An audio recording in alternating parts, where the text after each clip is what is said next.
أعوذ بالله من الشيطان الرجيم بسم الله الرحمن الرحيم الحمد لله رب العالمين والصلاة والسلام على سيدنا محمد وعلى آله وصحبه أجمعين أما بعد رب اشرح لي صدري ويسر لي أمري واحلل عقدة من لساني يفقهوا قولي. இன்னைக்கு ரப்பனா துவா 39. ரப்பனா அஃப்ரிக் அலைனா சப்ரவ் வத்தவஃபனா முஸ்லிமீன். இந்த துவா குரான்ல 7வது அத்தியாயத்துல 126வது வசனமா வருது. இதற்கான அர்த்தம் என்னன்றத இப்ப நாம தெரிஞ்சுக்கலாம். ரப்பனா எங்கள் இறைவனே, அஃப்ரிக் அலைனா சப்ரன் எங்கள் மீது பொறுமையை இறக்குவாயாக, வத்தவஃபனா முஸ்லிமீன் உனக்கு முற்றிலும் வழிபட்டவர்களாக எங்களை ஆக்கி எங்களை நீ கைப்பற்றிக் கொள்வாயாகன்னு பிரார்த்தனை செஞ்சாங்க. இந்த துவா ஏன் இறங்குச்சு, இதற்கான பின்னணி என்ன அப்படிங்கிறத இப்போ நம்ம தெரிஞ்சுக்கலாம். இந்த வசனம் நபி மூசா அலைஹிஸ்ஸலாம் மற்றும் ஃபிரௌனின் மந்திரவாதிகள் சம்பந்தமான ஒரு மிகப்பெரிய நிகழ்வின் போது கூறப்பட்டது. ஃபிரௌன் தன்னை ஒரு அரசன் மட்டுமில்லாம நானே உங்கள் உயர்ந்த இறைவன்னு சொன்னான். அல்லாஹ் மூசா அலைஹிஸ்ஸலாம் அவங்கள அனுப்பி ஒரே இறைவன் அல்லாஹ் என்பதை அறிவிக்கவும் இஸ்ராயல் மக்களை விடுவிக்கவும் கட்டளையிட்டான். ஆனா அதை ஃபிரௌன் ஏற்றுக்கொள்வானா? இல்ல, மறுத்தான். மூசா அலைஹிஸ்ஸலாம் அவங்களோட அற்புதங்களை பார்த்த ஃபிரௌன் இது மந்திரம்தான்னு சொன்னான்.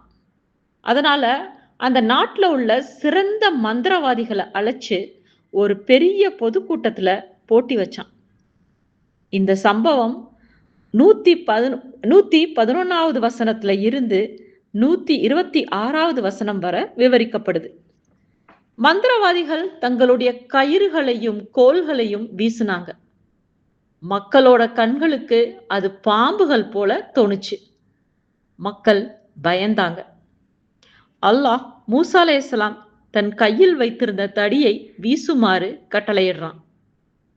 அந்த தடிய மூசா அலைஹிஸ்ஸலாம் போட்ட உடனே அது ஒரு உண்மையான பெரிய பாம்பா மாறுச்சு. மந்திரவாதிகளின் அனைத்து பொய்யான மாயைகளையும் விழுங்குச்சு. மந்திரவாதிகள் உடனே உண்மையை உணர்ந்தாங்க. அவங்க மந்திர உலகத்தில் சிறந்து விளங்கியதால அவங்களுக்கு இது மனித மந்திரம் கிடையாது, இது அல்லாஹுவின் அற்புதம்னு புரிஞ்சிச்சு. அவங்க உடனடியா சஜ்தாவுல விழுந்தாங்க. நாங்க மூசா மற்றும் ஹாரூனின் இறைவனை நம்புகிறோம்னு அறிவிச்சாங்க. இதை கண்ட ஃபிரௌன் அதிர்ச்சி அடைஞ்சான். ஏன்னா அவன் வெற்றி பெற நினைச்ச போட்டி தோல்வி அடைஞ்சிச்சு. அவனுடைய சொந்த மந்திரவாதிகளே மூசாவின் மதத்தை ஏற்றுக்கிட்டாங்க. உடனே கோபம் அடைஞ்ச ஃபிரௌன் உங்கள் கைகளையும் கால்களையும் எதிரெதிராக வெட்டுவேன்னு உங்கள் எல்லோரையும் சிலுவையில் அறைவேன்னு சொன்னான். முதலில் அந்த மந்திரவாதிகள் உலக புகழ் பணம் பரிசுக்காக வந்தாங்க. ஆனா உண்மையை கண்ட பிறகு நாங்கள் எங்கள் இறைவனிடமே திரும்பி செல்ல போகிறோம் அப்படின்னு சொல்லிட்டு எங்கள் இறைவா எங்கள் மீது பொறுமையை பொழிந்து எங்களை முஸ்லிம்களாக மரணிக்க செய்ய துவா செஞ்சாங்க. அவங்க சாதாரண பொறுமையை கேட்கல, அஃப்ரி அலைனா சப்ரன்னு கேட்டாங்க. இதற்கான பொருள் என்னன்னா, யா அல்லாஹ் எங்கள் இதயங்கள் முழுவதும் நிரம்பும் அளவுக்கு பொறுமையை ஊற்றுன்னு துவா செஞ்சாங்க. எப்பேற்பட்ட துவா இது! அவர்கள் அறிந்திருந்தாங்க சித்திரவதை வரும், கை கால்கள் வெட்டப்படலாம், மரணம் நெருங்குது. ஆனா அவங்க அல்லாஹுவை விட்டு விலக விரும்பல.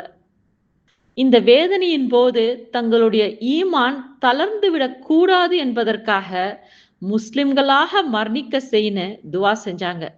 அதாவது, இறைவா எங்கள் இறுதி மூச்சு வரை இந்த ஈமானை காப்பாற்றி உனக்கு அடிபணிந்தவர்களாக மரணிக்க செய்ய துவா செஞ்சாங்க.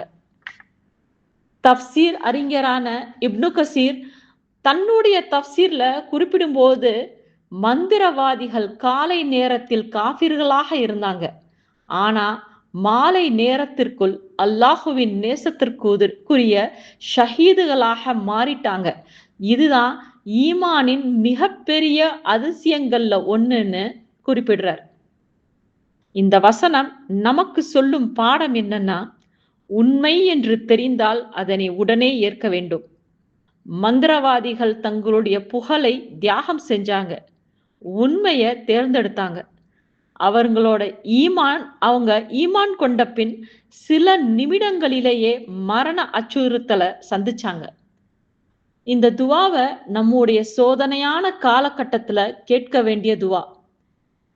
ஈமானின் இறுதி வரை நிலைத்திருப்பதே நமக்கு வெற்றியை தருங்கிறத இந்த துவா உணர்த்துது.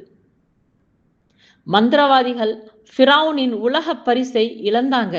ஆனா அல்லாஹுவின் திருப்தியையும் மறுமையின் வெற்றியையும் பெற்றாங்க. இந்த வசனம் குரான்ல சோதனையான நேரத்துல ஈமானுடன் உறுதியாக நிற்கும் மக்களின் மிக அழகான துவாக்களில் ஒன்றாக கருதப்படுது. எதை கேட்டோமோ அதன்படி செயல்படக்கூடிய மக்களாக அல்லாஹ் என்னையும் உங்களையும் ஆக்கி அருள வேண்டும் என்று துவா செய்தவளாக இந்த உரையை முடிச்சுக்கிறேன். வாஹிர் தாவானா அல்ஹம்துலில்லாஹி ரப்பில் ஆலமீன். அஸ்ஸலாமு அலைக்கும் வரஹ்மத்துல்லாஹி வபரகாத்துஹு.